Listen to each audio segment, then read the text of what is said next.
La morosité l'a emporté en ce début de semaine à la Bourse de Paris, alors que l'économie mondiale donne toujours des signes d'essoufflement. Le CAC 40 a terminé en baisse de 0,95% à 3497 points. Les investisseurs se sont montrés prudents alors que la Banque de Chine a indiqué le week-end dernier que l'essoufflement économique que connaît le pays pourrait se prolonger jusqu'en 2013. Inquiétude également en zone euro où le dossier espagnol n'avance pas et cela agace les marchés.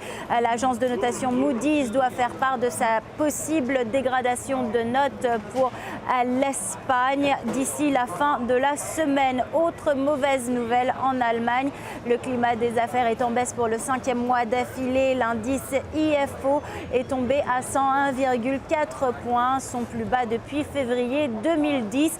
L'humeur était donc maussade à la Bourse de Paris. Du côté des valeurs, Total a terminé parmi les 4 hausses du CAC 40 après avoir annoncé viser une croissance de la production de 3% par an en moyenne sur la période 2011-2015. Le titre a gagné 0,8% à 40,55 €. De leur côté, les valeurs cycliques et bancaires ont été attaquées. Crédit Agricole a dévissé.